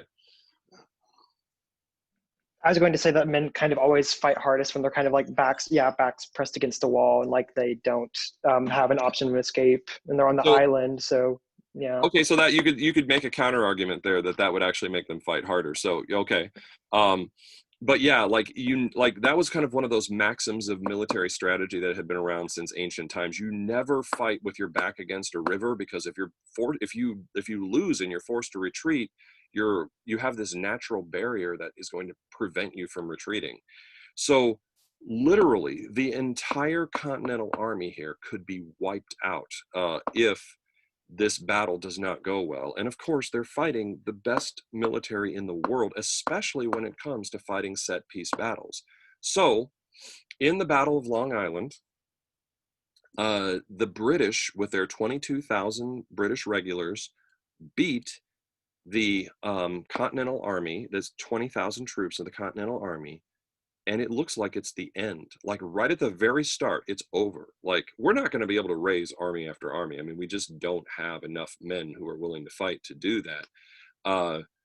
So it looks like it could be over. They could get our best general. They could get our army. It's going to be done. And by some, miracle, some fortuitous coincidence, this huge thick fog rolls in right as Washington and his men are getting beat. And so Washington, realizing, the gravity of the situation, basically is able to get boats to give his men passage back across to the mainland um, as they're beating this retreat, and it prevents the Continental Army from getting wiped out. But the battle for New York is the first big battle, and it's a loss. And so now we're starting to realize, this isn't going to be as easy as we thought it was. And the British then are able to occupy New York City. And this is one of those things that you learn in elementary school / middle school history, kind of your when you run through kind of the basic American story. And Washington is outside of New York City, and he wants to retake the city. So he has people who are operating in the city as spies, and they are writing down troop movements and troop positions inside of the city. So, and then that intelligence was going to be passed out to Washington so he could then mount an attack. And there was an unemployed Dutch schoolmaster by the name of Nathan Hale, who was one of those spies. And he had actually written down kind of like the positions of all the troops, and everything. He had all of his intelligence ready to send out. And he went into a tavern to have a drink. And he actually was sitting down and talking to a guy who had been famous for his actions during the French and Indian War, Major Robert Rogers of Rogers Rangers. And Robert Rogers didn't identify himself as who he was, but he had sensed that there was something a little off about Nathan Hale. And so what he did was he pretended to be a patriot. And he pretended to kind of, and as Nathan Hale began to drink, he just decided to trust Robert Rogers and told him, yeah, actually, I'm a spy, and here's the intelligence, and we're going to attack, and da-da-da-da. And so Rogers basically had him arrested. He was turned in, and the penalty for spying is death. And so as they were about to hang him, the young Nathan Hale, his famous last words, which is why he's in the kind of quote pantheon of American heroes, is, my only regret is that I have but one life to give for my country. So just kind of it's one of those things you learn in elementary school. We've put it down in our national history because it inspires people to love the country and to be patriotic. But it also goes to show you what the risks were when you did something like this, and when you were a spy. And so yes, Olivia, what were you going to say? I'm just thinking, and because he told someone who he was, wouldn't that be like kind of a traitor? Or am I wrong about that? He's a traitor to the British, and the British still saw us as their subjects. Like, we see ourselves as an independent country, but they don't. They're like, yeah, you're still part of our empire, so you're a traitor. Yeah, so they're hanging him kind of as both a traitor and a spy. But that's the price that young men pay when they're caught spying, is that they have to pay with their life. So Nathan Hale has kind of gone down in the pantheon of American heroes, and it's part of how we inspire, nationalism in our society. So Washington keeps his army close to the city of New York, hoping to retake the city. But the British decided that he was their biggest threat, that they needed to eliminate Washington. So once if they got rid of the Continental Army, the rebellion would be crushed. So General Howe moves into New York to confront Washington, and the two armies end up fighting each other at the Battle of White Plains. And again, Washington is beaten, and Howe returns to New York because there is one little fort around New York, Fort Washington, which is holding out. So he decides, once he beats the Continental Army, not to like chase them down and annihilate them. He just beats them and then goes back to take Fort Washington. And he does, and he captures 2,000 American colonists who were defending it. So another one of the three British generals, General Cornwallis, or actually he's a new one that just came over. General Cornwallis pursues Washington's army into New Jersey. So we had been beaten and we had been chased out of New York. And Washington was forced to retreat all the way across New Jersey into Pennsylvania, crossing the Delaware River, and then winter sets in. And at this time in history, people don't fight in the winter. Like armies just don't fight. They just kind of camp out and wait for everything to thaw out. And then wars just resume once winter's over. And so this is a low point for us. And this is where Washington becomes so important. Like if we had chosen someone else to be the leader of the Continental Army, we probably would have given up at this point. Like any other commander, you know, probably would have said, you know, we just can't win against the British. You know, it's impossible. Washington had been told, you know, that he would get more enlistments, but you know, just everything is at a low ebb. Everybody thinks, oh God, we're so stupid, we're going to lose, we're going to die. You know, everybody's like, and you know, so there are people who were leaving as their enlistments were coming, you know, to an end, and new enlistments that he had been promised weren't showing up because people had just lost hope that we were going to win. And so he really only had 5,000 men left. And Thomas Paine tried to inspire everybody, writing another pamphlet, The Crisis, where he said, these are the times that try men's souls. But, you know, even members of the Continental Congress were, you know, losing heart, and there were fiery debates raging in Congress as to whether this was a smart, or maybe we should negotiate some sort of, you know, surrender. So Washington knew that it was all falling apart around him, and if he waited until spring, all this negativity would probably end up destroying what little chance we had left of making this work. And so he decides to break military convention and to do something that commanders almost never did. And that was to attack in the middle of winter. And so he actually waits until the night of Christmas Eve. And with the 5,000 dedicated men that were still left out of the original 20,000, he and his men make this historic crossing of the Delaware River. And the Delaware River is the river that is the border between Pennsylvania and New Jersey. And on the opposite shore are some Hessian mercenaries who had been part of Cornwallis's army that were pursuing him. They were in what was known as the vanguard. Vanguard of an army is often ahead of the rest of the army.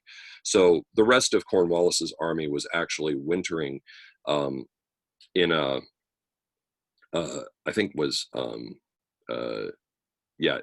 forget which city it was, but they were wintering in an actual city. So they could they weren't camping out in the middle of a field. They were you know, in buildings with warmth and everything. And so the Hessians were right there because that was kind of you know, the point of contact with Washington and his men. And so they paddle across the Delaware River at night, and they wrap cloth around the paddles to try to make it so they would be silent. And of course, this is the famous painting of Washington and his men crossing the Delaware. And they catch the Hessians, who had all gotten drunk because it was Christmas Eve and were completely, you know, inebriated and or asleep. They catch them completely by surprise on Christmas morning and rout them and beat them. And so Washington makes sure that word of this victory travels to the Continental Congress, which had been forced to flee Philadelphia because Philadelphia is right there. You know, basically saying to them, look, we have a win, you know, we're not going to lose every battle. Hey, take heart. And then Cornwallis is like, oh, okay, you want to fight me in the middle of winter? Okay, I'll get my army together and we'll fight, thinking it would be another set piece battle. But Washington had learned a valuable lesson from his failures in New York. Don't fight set piece battles against the British unless you can avoid it. And so he actually goes around Cornwallis's army and attacks his rear guard, which is the group of soldiers that basically protect his supply lines at Princeton. And so that's another victory. So you have two victories, and these are printed in the newspapers all across the colonies. And all of the people who were like ready to just give up and thinking, this is suicide, this is so stupid, why did we do this? They start to take heart again, like, okay, maybe we can win this. And it was because Washington knew that if he didn't do this, that it was over. Like by the time spring came, he wouldn't even have any men left, and you know, like everybody would have given up and would have surrendered by then. So you have to give him an incredible amount of credit for what he did here, because without Washington, the revolution probably would have failed. And he broke convention in order to keep it from failing. Autumn, did you have a question? You answered it. Sorry. Oh, okay. All right. So that takes us to the new plan that is developed by the British for 1777. So over the winter, the tradition was that you would plan your spring campaign. Like that's what generals did. They would sit in some, you know, tavern somewhere in whatever town they were wintering in, and they would, you know, get out the maps and they would draw together, you know, what they were going to do in the spring. And it was decided that really New England is the problem. Like the very rich colonies to the south, they're not the problem. And all the British had to do was cut New England, which was this hotbed of rebellion, off from the rest of the colonies, and they would be able to kind of isolate the rebellion and destroy it. So this leads to an agreement between these British generals to basically create the campaign of 1777. And so you may remember General Burgoyne. Well, General Burgoyne was supposed to take command of British forces up in Canada. And he was going to march down the traditional the corridor, which is Lake Champlain. So they were going to use boats, and they were going to have to retake Fort Ticonderoga. So the British are going to invade from Canada. General Gates was going to come up the Hudson River and basically attack from the south. And then British forces under kind of a new guy who was going to become a general, you know, he was Lieutenant Colonel Barry St. Ledger, you know, if he was successful. He was going to lead a kind of hybrid force, which was part British and part Native American. And this was with the Iroquois, who were under a leader named Joseph Brant, who was part white, part Native American. And they were going to like come from the west, and all of them were going to basically converge on Albany. And so the three prongs were all going to converge, and they were going to cut New England off from the rest of the colonies. And so we're going to kind of fast forward now into what actually happens. And General Burgoyne was making his way down from the north, and he actually takes Fort Ticonderoga back, and they have to it's an incredibly kind of complex thing. They have to like literally haul cannons up mountains in order to like be able to get some firing positions where they could fire on the fort. And it's his taking of Fort Ticonderoga was textbook brilliant. Okay, but he does have a big head. Okay, so Burgoyne, you know, is kind of gotten a big ego boost from that, and he's that now getting into the wilderness. So like they've come to the south end of Lake Champlain, They're getting into the wilderness, and they're kind of making the trek through the wilderness towards Albany. General Benedict Arnold was sent by the Continental Congress to yeah, and I'm sorry, it's General Howe that's supposed to come up from New York. He's supposed to come up from Hudson. He's the one in charge of those. I'm sorry about that. Yeah, little memory fart there. Sorry, but anyway, Benedict Arnold was sent out to stop the force coming from the west under the Iroquois and the British. And again, this just shows how capable Benedict Arnold was as a military commander. He is able to beat the combined British and Native American force at the Battle of Orisanki on August 6, 1777. And then he and his continental forces go towards Burgoyne's forces, which are heading down towards Albany. And in kind of this area here on the Hudson. Meanwhile, Washington's forces were down near the capital, Philadelphia, and General Howe decides that if he could just capture the capital, it would end this, and that the plan is stupid, and he's going to basically not do his part of the plan and win the whole thing and win glory for himself. So he does not come up the Hudson, which means there's only one force that is coming down the Hudson, and that is General Burgoyne's force. Okay. Now,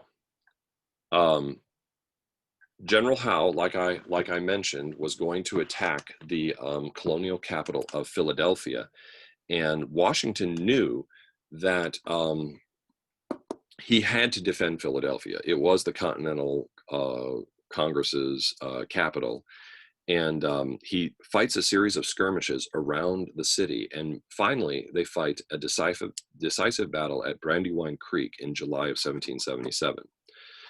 In this battle, Howe is able to outmaneuver the Continental forces. And look at the painting here. What do you guys notice about the Continental forces, just in terms of their appearance?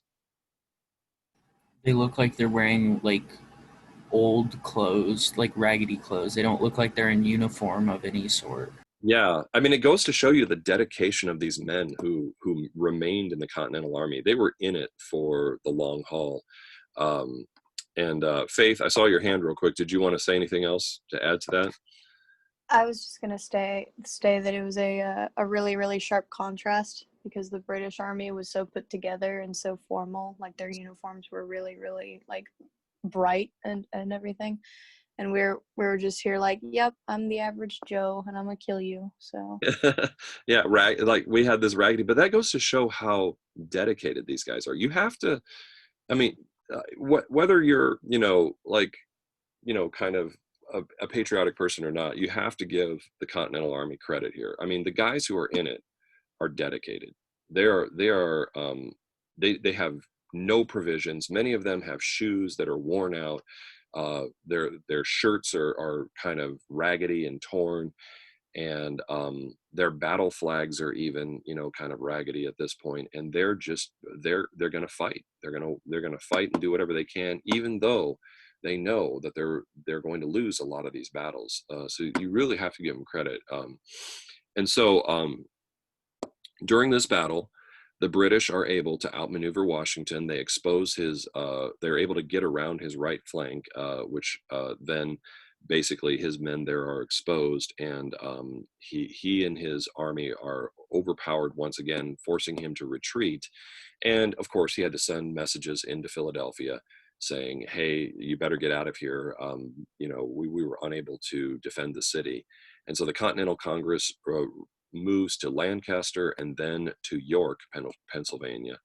And Howe captures Philadelphia, thinking that we would just surrender, and it doesn't happen. We don't surrender, because people have taken heart, because Washington has kind of, when spirits were low, he was able to inspire them. And so there's kind of a new spine in the rebellion. And so Howe has basically left General Bourguignon kind of out there all by himself, because General Bourguignon is the only general who is still heading towards Albany with his men. And so out in the wilderness, Benedict Arnold and General Horatio Gates um, find an area that is perfect for surrounding an army. Like geographically, it is perfect. And by the way, General Bourguignon was running low on supplies, so he actually sent some men to capture some munitions, but they were ambushed by Ethan Allen and the Green Mountain Boys out of what would later become Vermont in the Battle of Bennington, causing him to lose a chunk of his army. So Bourguignon continues with the plan and is marching right towards this trap. A guy who had heard about America's fight for freedom and democracy and who was inspired to come over and fight with us because he believes in the Enlightenment ideas we're fighting for. Thomas Kosciuszko of Poland, is a Polish guy. He basically kind of a Polish soldier of fortune, a hero in Poland. He comes over and helps actually build fortifications on Bemis Heights for our forces. And so Bourguignon's forces walk right into the trap. And this is known as the Battle of Saratoga, which is named for a settlement that's close to this area. And Bourguignon's forces are surrounded in kind of this low area where there's heights all around it. And there's these various American forces that are all there. You have Benedict Arnold and his men who have come over from the west. You have Daniel Morgan's riflemen, who were basically sharpshooters that that Benedict Arnold kept moving around from area to area to like have them take out officers. They cut down all of these officers, including a very important British officer named Simon Fraser, in the battle, causing mass confusion among British troops because the British regulars were very used to taking orders from their officers. So the fact that their officers kept getting picked off meant that they didn't know what to do. They didn't know when to fire. Benedict Arnold was just everywhere. Like he was all around the battlefield. He was like, kind of circling around on his horse, going from hot spot to hot spot. Just as the British looked like they were about to break out in an area, he would bring in reinforcements. He would have his sharpshooters pick off the officers. And in just kind of an incredibly improbable series of events, American forces pull off a victory over General Bourguignon and force the surrender of his entire army in the Battle of Saratoga. So this isn't like one of Washington's little, attack the rear guard or attack the vanguard, and then get out of there before the big army comes kind of victories. It's a big victory because we actually beat an entire British army. So 6,000 British soldiers were forced to surrender. General Bourguignon himself was forced, to kind of retire in shame. And this is a big turning point in the war. Why is Benedict Arnold and General Gates, why are they able to pull this off where Washington wasn't? Like Washington's a capable general. Why were they able to win this battle? What's the difference here? Anybody? Anyone? Why were they able to win this battle? Zach? Was it because they had more, I don't know, spirit? They had more Well, that's what we like to say in our history books, is we had more spirit than they do. But there's a tactical reason as well. Mary, did you want to add something? Yeah, didn't they use like tactics that they learned or like experienced from like Native Americans or something? Yes, Native American guerrilla warfare tactics. And Ethan, what were you going to add? I was saying they actually found and chose an area where the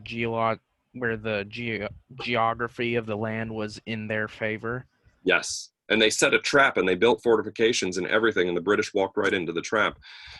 So yes, the combination of guerrilla warfare tactics, the careful selection of geography, etc., all of that plays into this incredible victory, which is electrifying because now the Continental Congress and everybody realizes, yeah, this is going to be a hard fight, but we can win. We can actually beat an entire British army. And of course, the British are now feeling the feelings that we were feeling earlier about, oh my gosh, it's going to last forever. We're never going to beat these people, and blah blah blah. And so, and there's also another very important thing that is happening.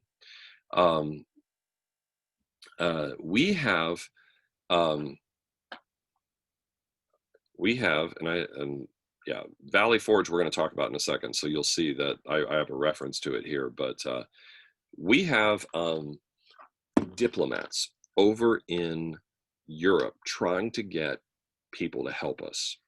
Who do you think has credibility in Europe, especially among Enlightenment circles, who would be an incredible diplomat to help us out and get possibly a European military to intervene? Yes, Faith. Faith? Ben Franklin. Oh, Nicholas. All right. Yes, Nicholas. Yeah, you had your hand up this whole time, and I thought you just forgot to lower it. Oh, yeah, I did, but yeah.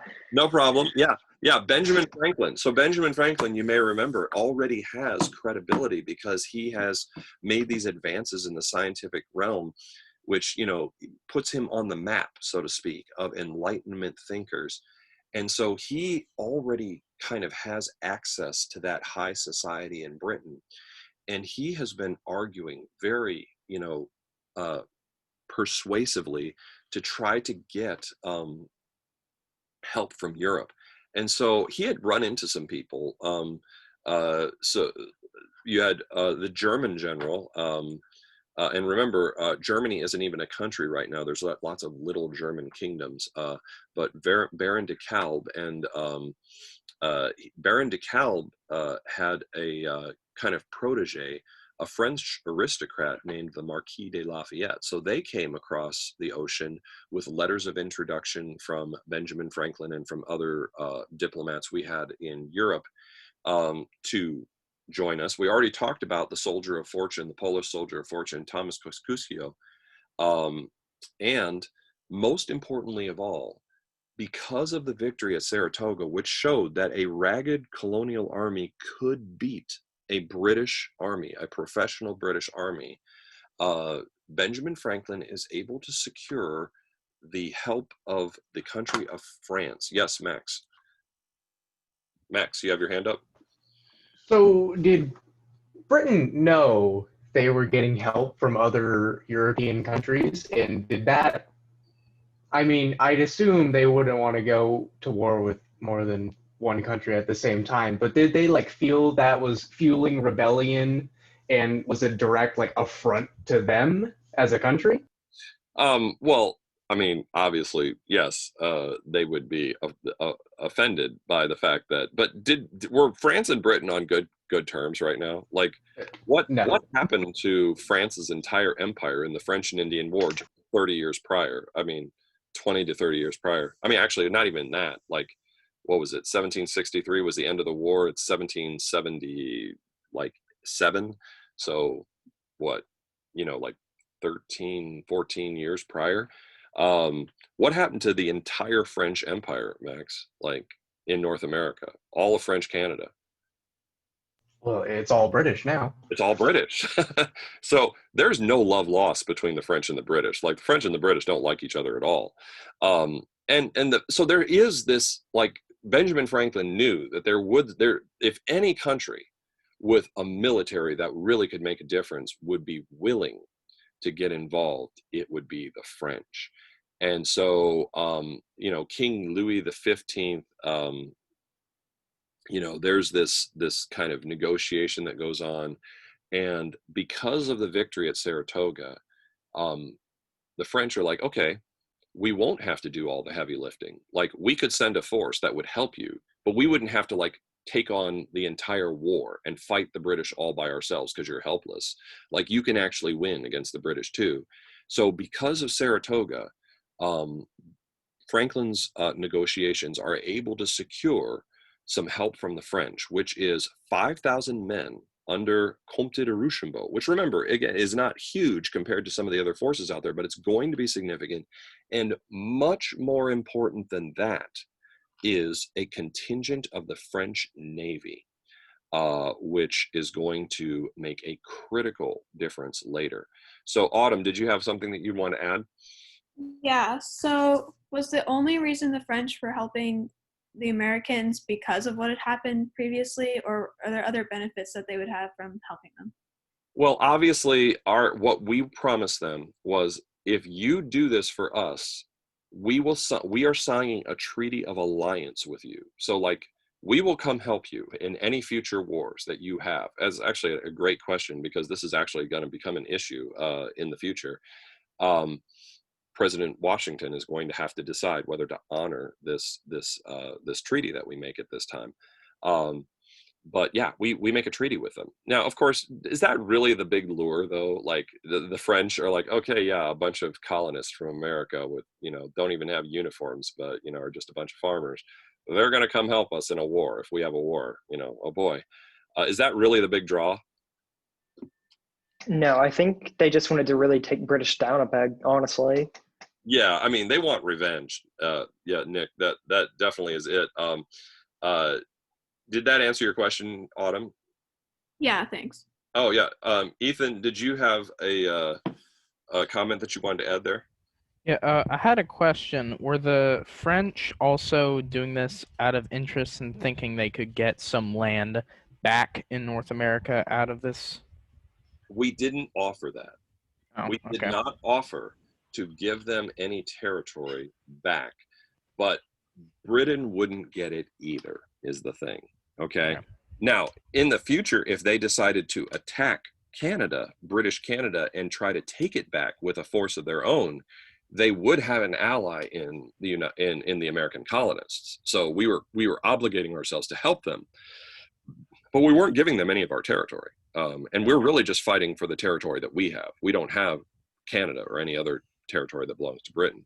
But that's an excellent question. And Scott, what was your comment that you wanted to add? All right, so this is like kind of completely unrelated, but would this eventually backfire on the French because it would inspire the French to have the French Revolution? Wow, yes, you were thinking like I want you to think. Yes.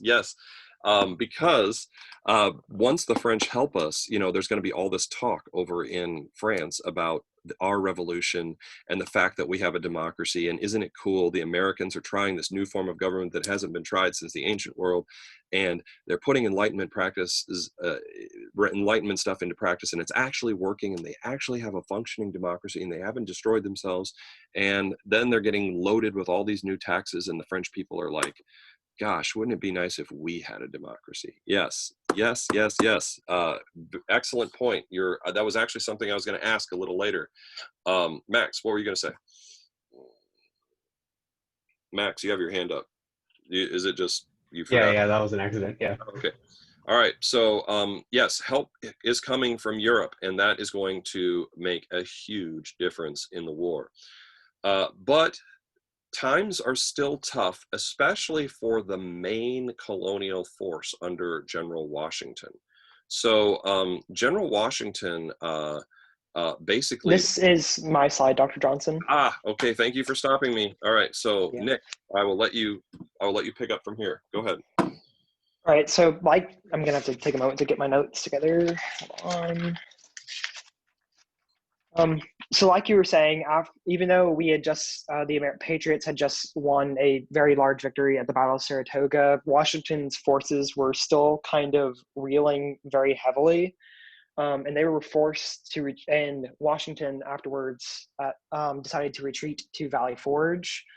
Valley Forge was just kind of this little, I believe, open field type of area where he decided to set camp. And he chose it because it was about 22 miles away from Philadelphia, so he could he chose that position to prevent ambush. It was so no matter what, he would see the British coming if they chose to continue to press onward from Philadelphia. Yeah, he planned Um, to try to retake Philadelphia, and he also was promised by some farmers something. What was he promised by some local farmers? was he promised resources like food and the like? Yeah, right. Or They were like, yeah, yeah. we have enough food. We'll give your army food. You don't have to worry about that. Did they actually fulfill those promises? No, because that was one of the bigger problems in Valley Forge. The winter at Valley Forge overall was like a very kind of low point for Washington and his army. Um, the main problem was just there were a lot of people crammed together in a very small amount of space. There was not a lot of food, and there was a lot of disease, and there was not a lot of clothing either. It was just a bunch of combining factors that made everything very miserable for Washington and his troops. And no shelter, no buildings, right? They were living in tents, which made it Like very hard to tents. stay warm. Yeah. Yeah. I believe I read something about them trying to like construct like they were instructed to create like little log cabins, but they were like 14 by 16 feet. And that's like the size of a little room basically. And they were having to cram multiple soldiers into those little places. At one point, I believe Washington told his men to like, when they didn't have enough blankets and things that the men could sleep on, they were told to go gather hay from the local fields and use that as bedding. That's kind of where they were. Yeah. As far as food goes, they were okay for a little while, but resources started to dwindle very quickly. And eventually they had to start eating things like rice with vinegar and fire cakes, which were a combination of flour and water. Yeah. And what now, like to keep their spirits up, as men were trying to stave off like frostbite, like taking their toes and their fingers and just kind of general, disease from being out in the cold so much. There was a guy who came in, another one of those helpers from Europe. He was a little Prussian military officer. Do you have anything on him? Yes, I wrote a whole page on him because I actually didn't really know a lot about him at first. But von Steuben was eventually convinced by Benjamin Franklin to come over. He was a Prussian military general that had done fairly war in his previous service to the Prussian army. And during the time that the war was starting to fight up, he had heard of like riches and stuff he could earn by fighting in the colonial army. And eventually, I believe he reached out to Benjamin Franklin or vice versa.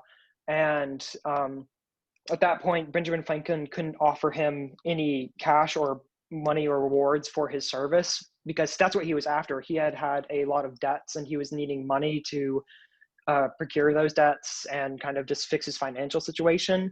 So initially, he refused the offer that Benjamin Franklin had given him to like come and serve the Continental Army, but he eventually had no other options and he came to help the American forces. So what did he do at Valley Forge that really kind of kept everybody from sliding into despair?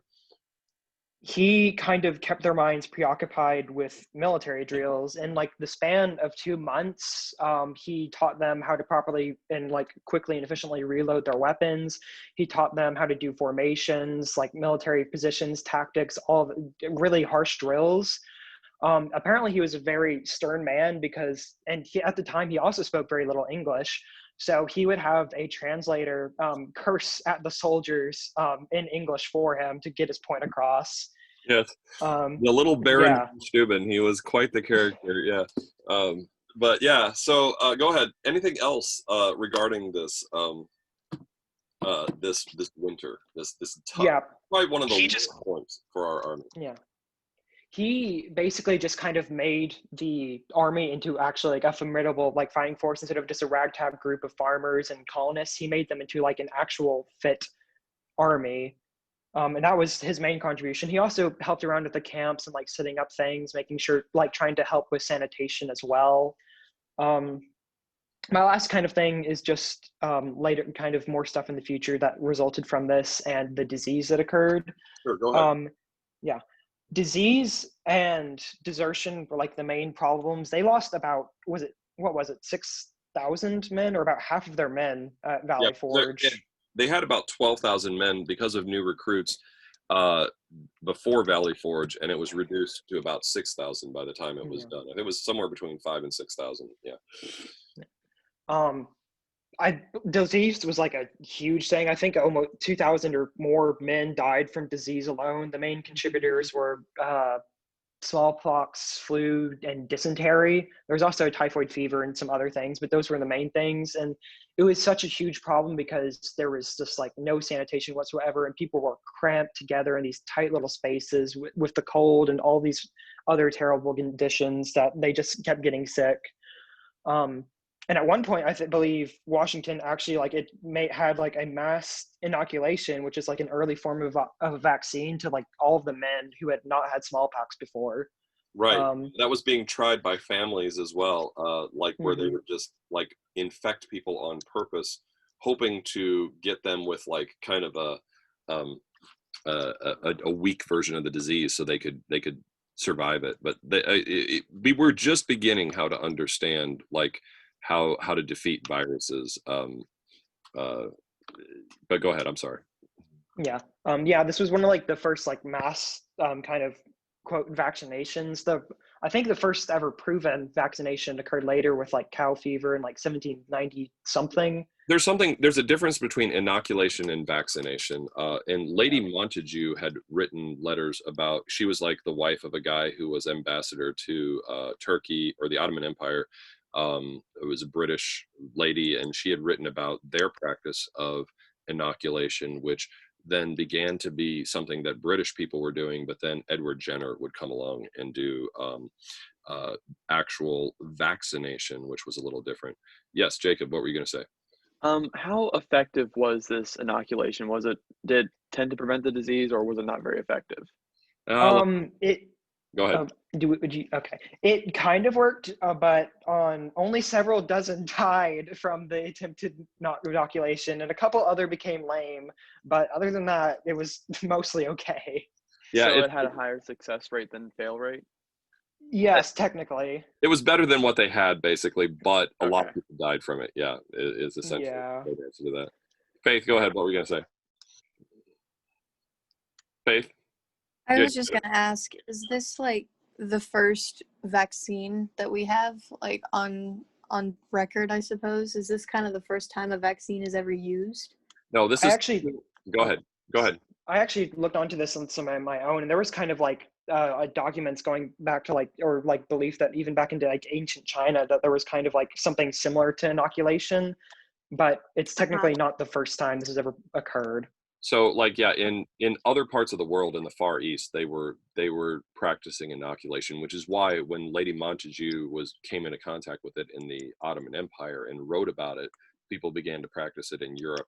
But it's basically, you just take stuff out of a pustule of someone who is already sick, and you basically give it to people who aren't sick, hoping that they won't like die from the infection. You're infecting them on purpose. Cody, did you have a question? Yeah, I did. It's back to the beginning about how they offered food but didn't give it to them. Did they offer them like troops instead, like people to fight, or the farmers? Yeah. Really? I mean, they don't have very many, men. If they could spare a few, it would be like just a few people. But yeah, good question. Olivia, did you have a question? Yes, I have a question for Nick. You were bringing up the diseases, and I wanted to look them up to see what like symptoms and stuff like that. And one article brought up cannibalism, and I just want to know if that actually happened, because I don't think it would.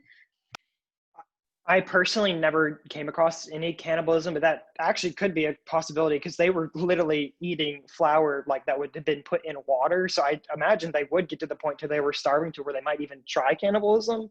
But I never found anything personally when I was doing my research.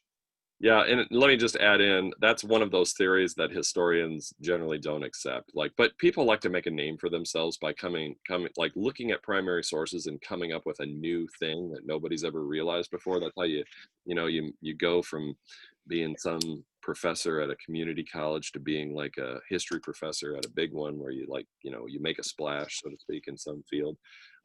So that was just an attempt by somebody to do that. But I mean, they're basing it off of bones that have scratch marks on them and not a lot of like actual documents describing it. So if it was done, it was done in secret, and it was not something that was, generally, because that would not be condoned behavior at all.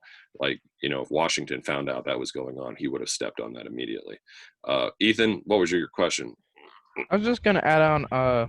I specifically know what ash cakes are, and specifically how soldiers got issued sacks of flour, and they would just take like any water they can find, and they sort of just mix it in together. And on a good day, you would have some salt to go with it, and basically you'd kind of just straight up just shove it on the just ash of a fire most of the time. If you were lucky, most of the time what you could do is you have a flat rock, you sort of angle it on the side of the fire, and if the dough was sticky enough, you kind of just slap it on the rock, and that's how you would cook it.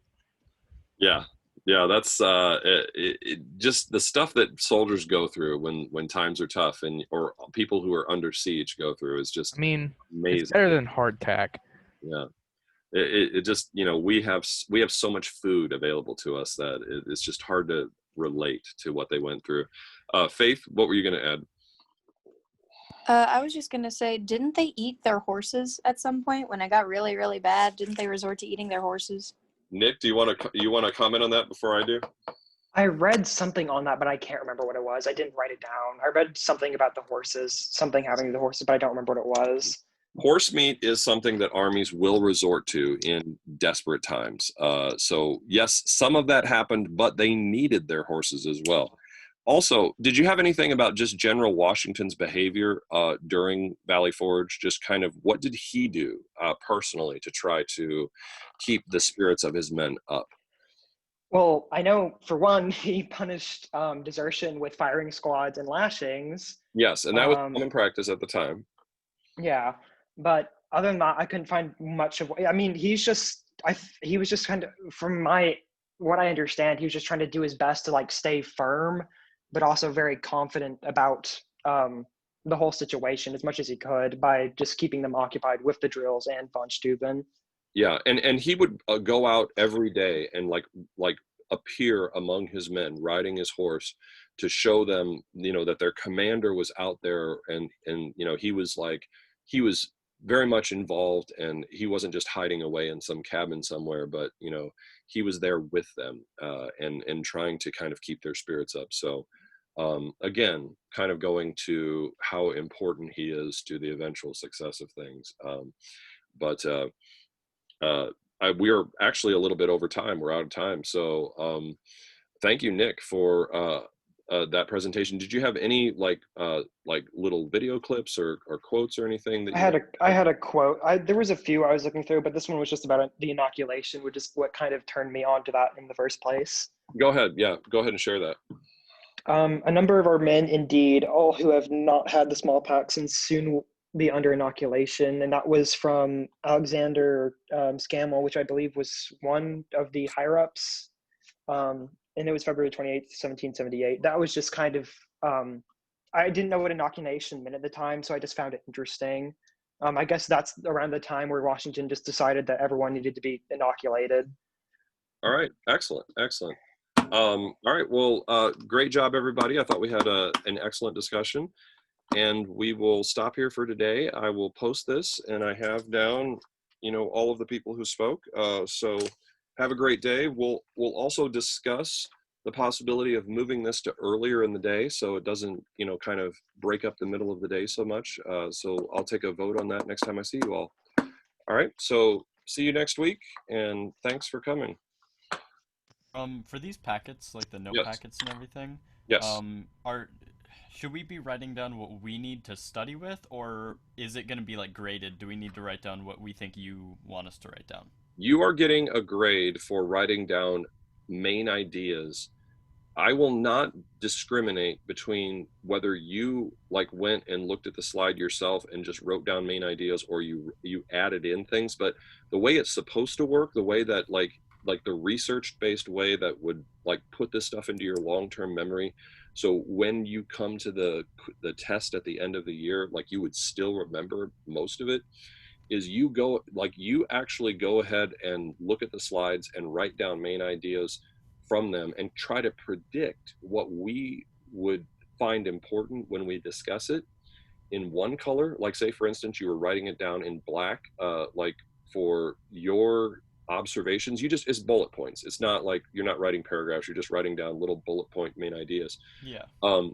But then you would actually, like, while we're having the discussion, you would look at your bullet points to see if you already got what we wrote. But if you didn't if you, like, for instance, if you're like, oh, wow, cool, that's an idea, like an idea or an insight that I didn't see, you would write that down in blue. And so generally speaking, the pattern would be that you would have a lot of blue at the beginning of the year, because you wouldn't be, your mind wouldn't be trained to think like a historian as much, to think about cause and effect, to think about, to ferret out what's important as much. But then as time goes by, you would see more and more black and less blue, because you would already be able to do what we do in class. You would think like a historian, and you would have a lot of that cause and effect. You would be able to like see it already. So that's the, like, but I won't like not give you a grade if you don't do that. Like, as long as you have main ideas written down on the packet, I will give you a points. But remember, you're going to take an AP exam where you're going to need this information again. So if you want it to not just kind of stay in your short-term memory and then just disappear, after the test, but you want it to like stay there, the best research proven method to do that is that little prediction game, where you try to predict what will be important and see how good you are at it, and add in anything you miss in blue. But you don't have to do that. I'm not going to make you do it.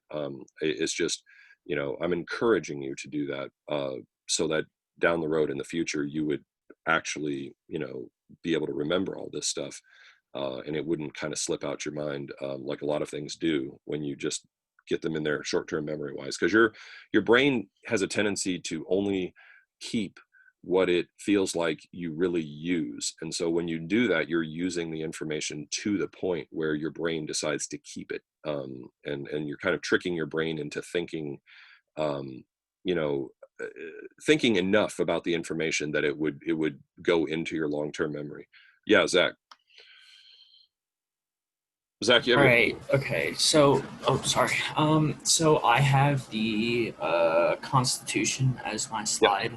Yes. Do you want me? I've got two things. Like, I've done a lot of writing on it, and I want to make sure I'm not writing too much. So I've got both. I have the history behind the Constitution, then I also have the content of the Constitution. Do you want me to do both of those? Is that good? All right. So what we're going to do is we're going to do the history and the debates and the compromises, and then we're actually going to look at the document. So like, just like we did with the Declaration of Independence, I already gave it to you. You have the Constitution, and I'm going to ask you to highlight certain things and write a couple things down, so you kind of are aware of the general structure of our government, because it's going to be important later when you're trying to understand how elections work and other, issues where does the federal government have the right to involve itself here, or is this more of a states' rights thing? So we are going to walk through that, and we're, the Bill of Rights and everything. We're going to walk through all of that. So if you have both, that would be great, because you'll be able to continue to add. But I'm not expecting you to have like tons of comments on the content. But if you have them, I would love to hear them. And of course, you'll get your primary source points for it when we go over that. So yeah, don't be you're doing a great job. You're doing both. You're doing what you need to do. I mean, I have a little, I have like some serious background on that because I went to law school and I have like I took constitutional law, so like I know a lot about like how it's all structured and all that. So I'll give you some important insights which are going to make it like later very clear, like certain things, why they're important in history, etc. But you know, don't feel like you have to do all the analysis on the Constitution, because I'm going to do a lot of it. So does that make sense? Yeah, yeah. And then so I'll just say what I have written down, not like go into depth, but I wrote articles like 1 through 7 and like what they like a basic rundown of what they are and what they do. And then I've also got I've got all of the 10 like the first 10, the Bill of Rights, I've gotten them all written down. And then I'm gonna go and pick pick amendments that people really would know about. Like instead of going over the 11th Amendment, I would go over like the 12th, the 13th, the 19th, more bigger ones. Save all that for when we roll through the Constitution. What I'm going to do is I'm going to have certain sections that are highlighted, and we're going to highlight those, talk about them real quick, and then if you have comments to add on those sections, I will say, Zach, do you have something to add? And you can just add it. All right. Okay, that makes sense. Yeah, so that would be perfect. That would be awesome. All right, well, does anybody else have anything they'd like to ask?